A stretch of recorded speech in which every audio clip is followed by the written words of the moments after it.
Halo guys, kembali lagi dengan gue Guru guys. Kali ini mari kita lanjutin membahas novel Gejita sebelumnya atau part 2. Jadi yang belum nonton part 1-nya, kalian bisa tonton dulu biar lebih enak memahami alur ceritanya. Oke, langsung aja kita masuk ke konten.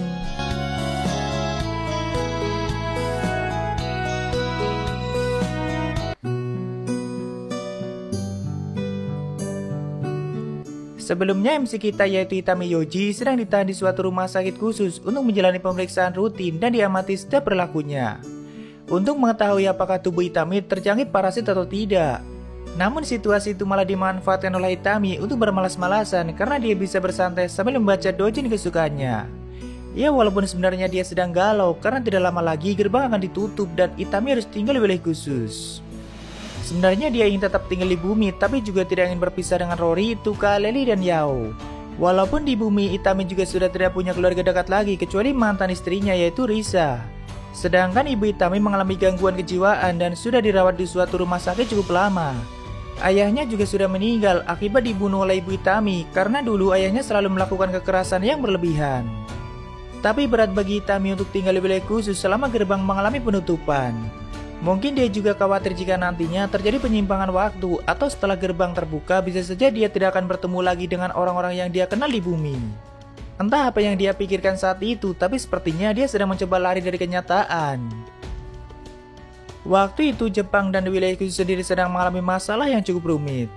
Banyak pihak yang tidak menyetujui penutupan gerbang karena mereka belum yakin kalau fenomena yang terjadi akhir-akhir itu ada hubungannya dengan gerbang. Pemerintah Jepang juga masih merahasiakan jika ada kemungkinan gerbang akan dibuka kembali agar keberadaan Lely lebih aman. Sebenarnya pada saat Itami dan yang lainnya melakukan investigasi di wilayah Kunan Pui, mereka juga membawa satu reporter untuk merekam fenomena aprokid agar semua orang tahu kalau bencana mengerikan sudah mulai terjadi. Reporter itu adalah adiknya Kuribayashi, tapi setelah sampai di Jepang, pihak media tidak mengizinkan untuk menyiarkan rekaman itu. Tentu adik Kuribayashi sangat kesal karena harusnya masyarakat tahu itu. Tapi untung saja Noriko yaitu wanita yang pernah dijadikan budak oleh Zorzal selama ini membuat dokumentasi mengenai wilayah khusus seperti budaya mereka dan kehidupan di dalamnya seperti apa. Dia memperlihatkan semua itu di blog pribadinya. Nah, kebetulan adik Kuribayashi juga akhirnya tahu mengenai blog pribadi milik Noriko, jadi dia menempatkan semua rekaman investigasi di wilayah Kunan Pui pada blog itu. Akhirnya perlahan orang-orang mulai sadar dengan fenomena yang terjadi akhir-akhir itu, jadi mereka yang tadinya menolak penutupan gerbang mulai berkurang. Ya, intinya media itu sangat jahat dan mereka selalu ikut campur pada masalah gerbang atau menggiring opini yang menyudutkan pemerintah dan pasukan GSDF. Dan hal itu menghalangi para petinggi untuk mengambil keputusan penutupan gerbang karena mau bagaimanapun kekuatan massa atau orang banyak juga perlu diperhitungkan. Sedangkan di wilayah khusus sendiri juga sedang mengalami masalah yang sangat rumit. Walaupun aktivitas di kota Arnus masih seperti biasa, tapi mereka sudah mulai mendengar tentang penutupan gerbang. Para pengungsi yang melarikan diri dari wilayah sekitar Talata juga terus bertambah banyak karena Zorzal semakin memperkuat pasukannya. Bahkan hampir semua suku dari ras humanoid yang cukup kuat direkrut semua olehnya. Tentu mantan kaisar semakin kedar-kedir melihat pergerakan Zorzal yang semakin sadis. Karena saat itu mantan kaisar hanya bisa mengandalkan basis pertahanannya di kota Italika dan tentu itu masih jauh lebih lemah dari semua pasukan yang dikumpulkan oleh Zorzal. Sejauh itu pasukan GSDF juga belum menerima perintah untuk membantu Italika karena pihak mantan kaisar sendiri belum membentuk kesepakatan apapun dengan Jepang. Waktu itu di Italika mantan kaisar sedang merasa kebingungan keputusan apa yang akan dirinya ambil. Apakah jika dirinya memohon bantuan pada pasukan Jepang mereka akan memberikannya, tapi itu akan menjatuhkan harga diri kekaisaran.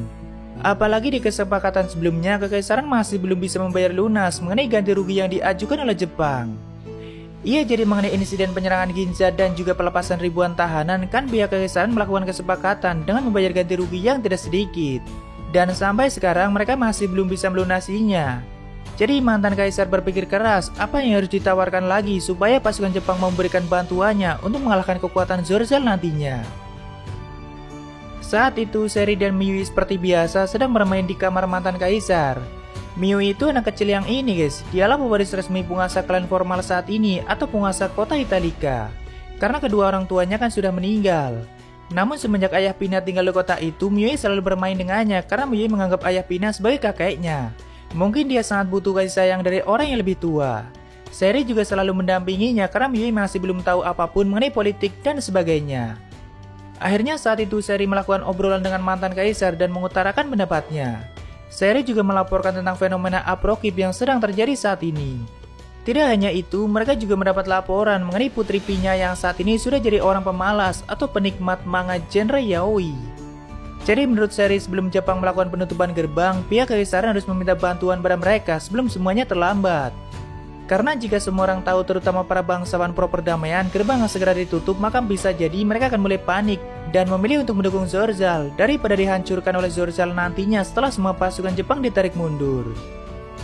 Di sini seri mempunyai solusi, yaitu Ayah Pina harus memohon pada Jepang dan membentuk kesepakatan jangka panjang dengan mereka. Tapi juga meminta reparasi jatuh tempo untuk membayar hutang sebelumnya dan juga terima syarat apapun yang diberikan oleh mereka. Dengan begitu, maka Jepang tidak akan membiarkan kekaisaran jatuh, karena mereka juga membutuhkan kekaisaran untuk membayar jumlah yang disepakati. Ia tidak harus membayar dengan uang ataupun emas, tapi bisa juga menawarkan pengelolaan sumber daya mineral dan sebagainya. Dengan cara itu juga maka Jepang akan berusaha meninggalkan beberapa pasukannya jikalau gerbang harus mengalami penutupan. Pastinya mereka akan sangat mempertimbangkannya, dan juga tidak mungkin membiarkan kekaisaran diambil alih oleh pihak Zorzal. Tentu saat itu mantan kaisar dan Count Marx sangat terkejut dengan ide yang diberikan oleh Seri, dan mereka akan segera melaksanakan ide itu. Seri juga diangkat sebagai ketua pelaksana atau perwakilan kekaisaran untuk mencoba menjalin kesepakatan jangka panjang dengan Jepang. Walaupun ada beberapa bangsawan yang menganggap itu tidak bijaksana karena Seri masih sangat muda, tapi Ayah Pina sudah memutuskannya. Bahkan gelar bangsawannya juga diangkat lagi secara resmi atau sebagai pewaris keluarga Tueri, karena sebelumnya kan hak bangsawan keluarga Tueri sudah dicabut pada saat Zorzal berkuasa dan kedua orang tua Seri juga dibunuh. Ayah Pina tahu kalau Seri sangat ingin menikah dengan Sugawara, makanya dia mengangkat lagi hak bangsawan keluarga Tueri agar nantinya Seri tidak dipermalukan, karena mungkin Sugawara juga berasal dari keluarga yang terpandang. Lalu kita menuju ke tempat Itami Yoji ditahan, guys.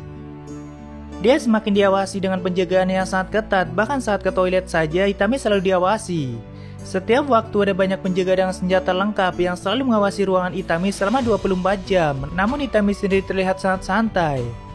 Waktu itu Rory ke Jepang untuk mengunjungi Itami, tentu dia harus mendapat pemeriksaan ketat agar bisa melakukan kontak fisik dengan Itami karena dikhawatirkan parasit di tubuh Itami bisa menular.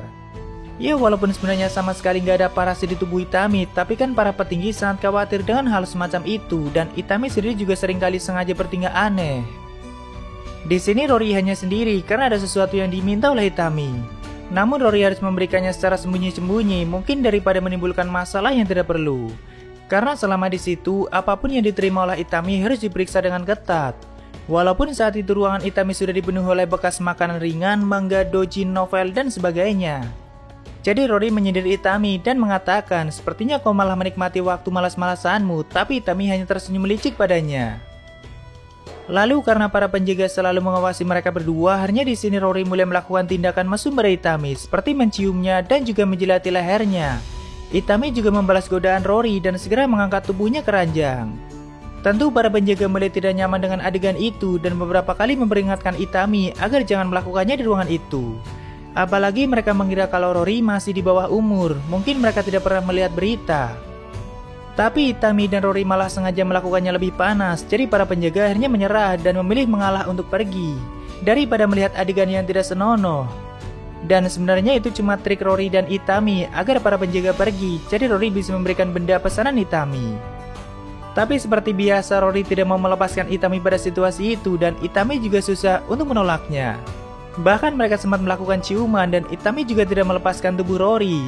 Jadi dia berpikir untuk berhenti, tapi tangannya tidak mau berhenti. Namun sebelum melakukannya lebih jauh, akhirnya Itami dan Rory menghentikan itu dan bersikap seperti tidak pernah terjadi apa-apa. Setelah itu Rory langsung merapikan rambut dan pakaiannya yang sudah tidak karuan.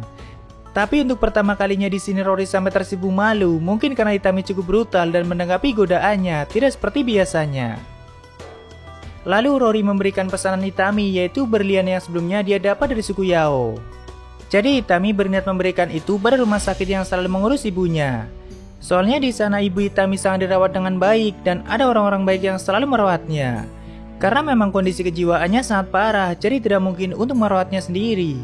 Nah, karena Itami khawatir jika nanti ada hal yang tidak diinginkan selama dirinya tinggal di wilayah khusus, jadi Itami akan memberikan berlian itu pada mereka. Karena berlian itu pasti sangat mahal dan lebih dari cukup untuk membiayai apapun keperluan ibunya. Ya, walaupun di sini Tami tidak mengatakan untuk membiayai keperluan ibunya, tapi kayaknya sih seperti itu. Karena dia bilang akan menyerahkan berlian itu pada orang-orang yang mengurus ibunya. Dia juga meletakkan satu surat di dalamnya. Walaupun mungkin pemerintah Jepang juga tidak mungkin menelantarkan keluarga Itami jika memang dia harus tinggal. Lalu di sini Tami menanyakan kabar Tuka, Lely, dan juga Yao.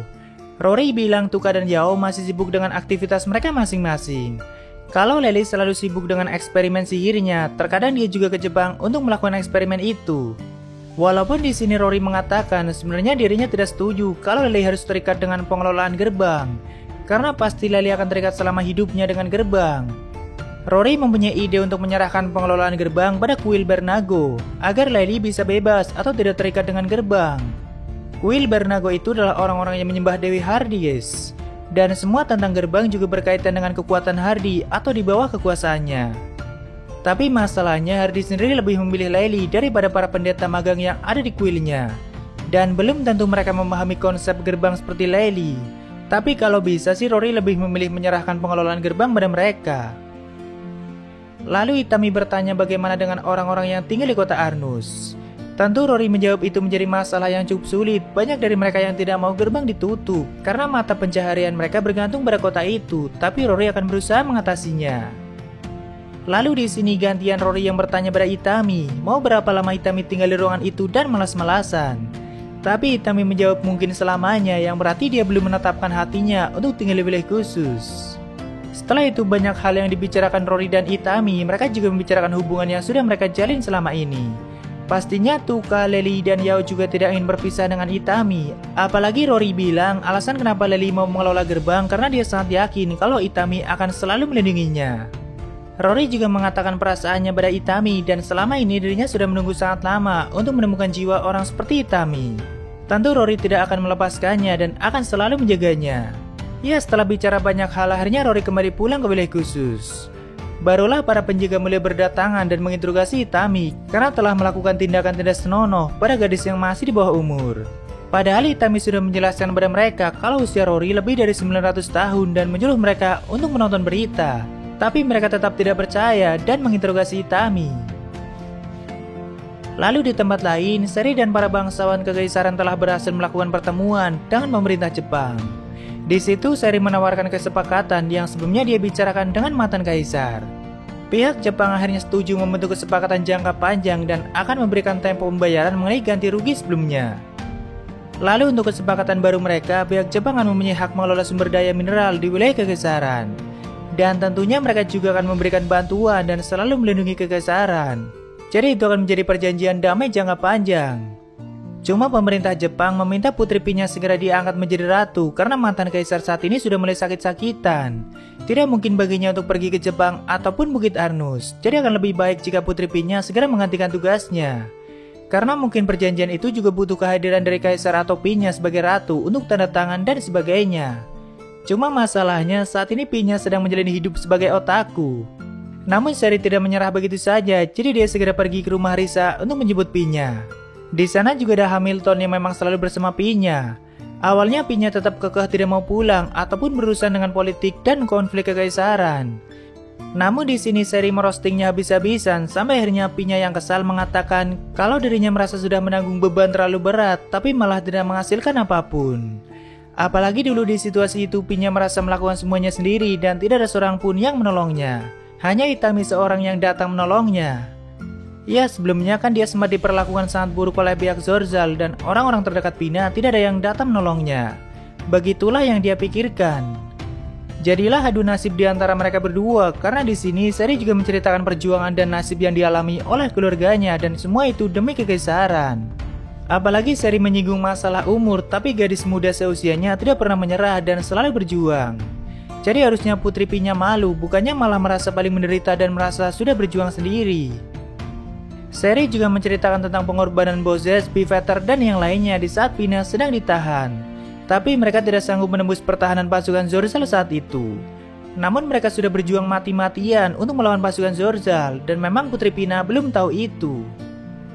Jadi akhirnya setelah adu nasib dan di roasting habis-habisan oleh Seri, Pina mau kembali pulang dan menjalankan tugasnya.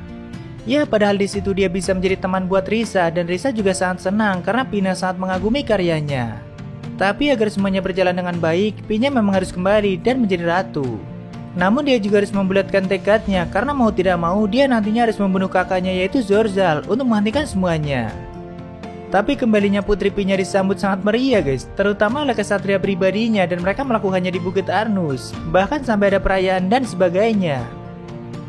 Lalu di sisi lain Pangeran Diabo yang juga kakak Pina mulai menjalankan rencana liciknya bersama asisten pribadinya yang bernama Madmas, lalu Panance dan juga satu koki yang mempunyai restoran di kota Arnus. Diabo berencana menculik Lely lalu membuat kesepakatan dengan negara Cina, yaitu meminta pasukan besar dari Cina untuk dijadikan pasukan pribadinya dan sebagai pertukarannya Diabo akan memberikan Lely. Karena dia mendapat informasi kalau di luar gerbang ada negara kuat yaitu Cina dan mereka sedang terlibat masalah rumit dengan Jepang. Makanya Diabo kepikiran ide konyol seperti itu. Karena dia merasa menjadi pangeran yang sangat menyedihkan. Bahkan tidak banyak orang yang mengenal nama Diabo. Berbeda dengan saudaranya yang lain yaitu Pina dan Zorzal dan mereka sangat dikenal atau mempunyai wibawanya sendiri. Jadi Diabo berniat menggunakan pasukan dari Cina untuk menciptakan kekuasaan dan wilayahnya sendiri agar namanya dikenal oleh semua orang. Tentu itu adalah ide yang sangat bodoh. Sedangkan satu koki yang mau membantu Diabo adalah salah satu dari sekian banyak orang yang tidak mau gerbang ditutup. Ya walaupun dia juga kena hasutan oleh orang bodoh seperti Diabo. Tapi kita lanjutkan di part selanjutnya guys. Seperti biasa ada Saveria. Ada Rableh, kapan bahas cerita lanjutannya Gatmin, pembahasan mulu. Ya ini udah gue buatin pembahasan lanjutan animenya, thank you Rableh. Lalu dari Gas terus novel Kumo Desuga sama novel Gejitai. Oke pasti gue lanjutin, tapi untuk lanjutan Kumoko sih belum tahu kapan guys. Ya kita tunggu aja nanti dan semoga jangan terlalu lama, thank you bro. Oke itu semua dari Saveria, makasih yang udah donasi dan mungkin segitu aja untuk pembahasan kali ini. Jika ada kesalahan gue minta maaf atau kalian bisa koreksi aja di bawah. Like jika kalian suka dengan video ini dan dislike jika tidak suka tidak apa-apa. Thank you, nama Bear, sampai ketemu di video selanjutnya. Salam kuru guys.